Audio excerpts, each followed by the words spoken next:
हमारे सभी दर्शकों को सादर प्रणाम। जय श्री कृष्ण। आज मैं आपको 3 राशियों के बारे में बताऊंगा और 3 नक्षत्रों के बारे में बताऊंगा और इनसे बनने वाला एक योग आपके सामने बताऊंगा। इस योग में विवाह में देरी होती है और विशेषकर बात बनते बनते बिगड़ जाती है। एक ऐसी स्थिति बनती है कि अब रिश्ता हो गया, सारी बातें पक्की हो गई और फिर टूट जाती है। तो आज हम एक ऐसे ही योग के बारे में चर्चा करेंगे और 3 नक्षत्रों 3 राशियों के द्वारा उस योग को समझेंगे।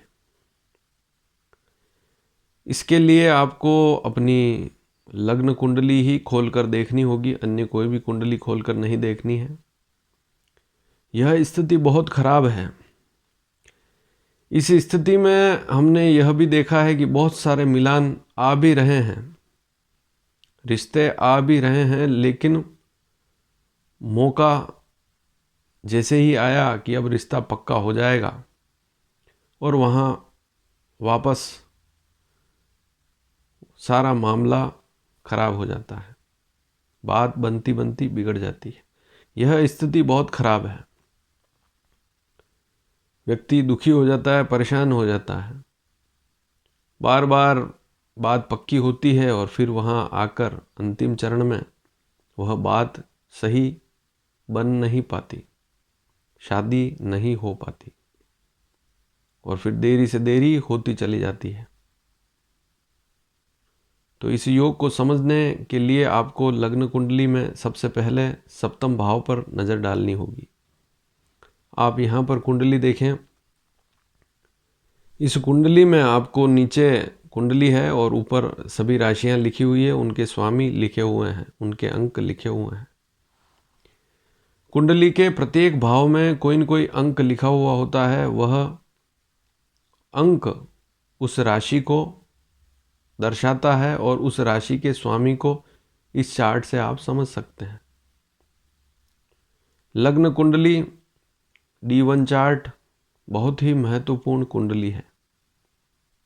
मेरे पूर्व के सभी वीडियो जो हैं अधिकतर वे लग्न कुंडली पर ही आधारित हैं। हालांकि मैंने नवमांश कुंडली के बारे में भी बताया है, दशाओं के बारे में भी बताया, सारी स्थितियां बताई है, विवाह के योग, बहुत सारी स्थितियां बताई है। ऐसे दर्शक जो पहली बार इस वीडियो को देख रहे हैं, हमारे इस चैनल को यदि सब्सक्राइब करते हैं, नीचे सब्सक्राइब का लाल बटन है, तो हमारे इस चैनल को सब्सक्राइब करेंगे तो आने वाले समय में आपको सभी जानकारियां समय पर मिल पाएगी। तो समझते हैं इस योग को। कुंडली के सप्तम भाव को देखें। आप सभी की कुंडली में सप्तम भाव में अलग अलग अंक हो सकते हैं। किसी के 1 का अंक होगा, किसी के 2 का अंक होगा, किसी के 3 का अंक होगा। कहने का तात्पर्य सप्तम भाव जो है कुंडली का, उसमें चाहे लड़का हो लड़की, उसकी कुंडली में सप्तम भाव में 1 का अंक भी हो सकता है मेष राशि, 2 का अंक वृषभ राशि हो सकती है, 3 का अंक मिथुन राशि। तो 1 से 12 के बीच में कोई भी अंक लिखा हुआ हो सकता है सप्तम भाव में। और सप्तम भाव का स्वामी कैसे समझेंगे, इसी चार्ट में ऊपर लिखे हुए हैं। जैसे मेष का स्वामी मंगल है, वृषभ का स्वामी शुक्र है, ऐसे उस स्वामी को समझ सकते हैं। अब आपको 3 राशियां देखनी हैं कुंडली में। जब आपको पता लग गया कि सप्तम का स्वामी यह ग्रह है, जैसे मान लीजिए सप्तम में 4 का अंक लिखा हुआ, तो सप्तम का स्वामी कौन हुआ? चंद्रमा। कर्क राशि सप्तम भाव में हुई, तो आपको पता लग गया कि सप्तम भाव का स्वामी मान लीजिए चंद्रमा है। अब उसका पता लगने के बाद आपको यह देखना है कि कुंडली में जहां पर भी 3, 7 और 11 का अंक लिखा हुआ है, अर्थात वायु तत्व की राशियां मिथुन राशि, तुला राशि और कुंभ राशि कुंडली में कहां पर लिखी हुई है, उसे आप ध्यान से देखें।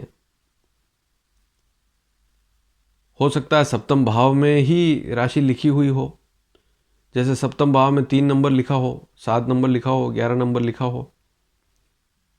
तो ऐसी स्थिति भी हो सकती है। सप्तम भाव का स्वामी सप्तम भाव में भी हो सकता है, लेकिन इसी अंक पर होना चाहिए, इन तीनों अंकों में से किसी एक अंक पर। 3, 7, 11 मिथुन तुला कुंभ राशि पर हो, सप्तम का स्वामी कुंडली में मिथुन तुला कुंभ राशि पर हो, और उसमें नक्षत्र भी देखने पड़ेंगे। अब आपको केवल आपको यह नहीं देखना है कि सप्तम का स्वामी 3, 7, 11 पे लिखा हुआ, आपको यह भी देखना पड़ेगा कि मिथुन राशि पर वह कहीं आर्द्रा नक्षत्र में तो नहीं है। सप्तम भाव का जो स्वामी है, यदि वह मिथुन राशि पर बैठा हुआ है और आर्द्रा नक्षत्र में है,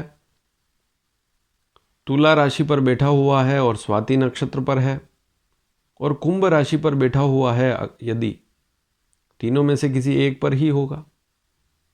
यदि कुंभ पर है और शतभिषा नक्षत्र पर ही बैठा हुआ है, तो ऐसी स्थिति इस प्रकार की विवाह में देरी वाली स्थिति बनाएगी।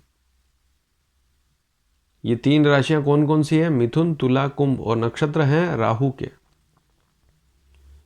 यदि सप्तम भाव का जो भी स्वामी है वह राहु के नक्षत्र पर हो, कुल मिलाकर सप्तम का स्वामी राहु के नक्षत्र पर बैठ जाए, ऐसी स्थिति में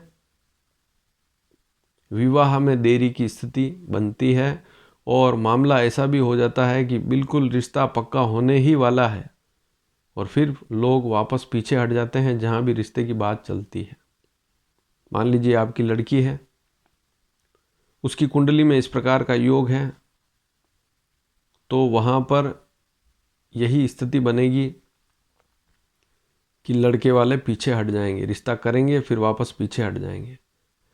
और मान लीजिए आपका लड़का है और जिस लड़की का रिश्ता आया है, तो वह एक बार तो बात पक्की कर लेंगे लेकिन वापस पीछे हट जाएंगे। तो यदि आपके लड़के की कुंडली में इस प्रकार का योग है, तब भी आपको समझना पड़ेगा, इन 3 राशियों पर दृष्टि डालनी ही होगी। मिथुन राशि, तुला राशि, कुंभ राशि, इसमें राहु का नक्षत्र है। आर्द्रा नक्षत्र मिथुन राशि में आता है, यहाँ पर आप देखकर समझ भी सकते हैं। आर्द्रा, फिर स्वाति राहु का नक्षत्र है, यह तुला राशि में आता है। शतभिषा नक्षत्र कुंभ राशि में आता है। तीनों वायु प्रधान राशियां हैं। और यदि सप्तम का स्वामी 3 नंबर बंध्या राशि पर है, तो यह स्थिति सबसे ज़्यादा खराब है, क्योंकि मिथुन राशि के बारे में मैं पूर्व में ही बता चुका हूँ कि मिथुन राशि बंध्या राशि कहलाती है। और इसमें यदि सप्तम का स्वामी मिथुन राशि पर बैठा हुआ है और ये आर्द्रा नक्षत्र पर ही है, तो ये वाली स्थिति सबसे ज़्यादा खराब होती है। अब ऐसी स्थिति में क्या करें? राहु के उपाय में क्या करें? राहु के नक्षत्र पर है, तो ऐसी स्थिति में आपको महामृत्युंजय मंत्र का जाप करना चाहिए। केवल और केवल हमेशा ध्यान रखिए, महामृत्युंजय मंत्र का आप जाप करेंगे तो ये सारी समस्याएं टल जाएगी। दूसरा, शिवलिंग पर जल चढ़ाना, भगवान शिव को जलाभिषेक करना भी लाभकारी रहेगा।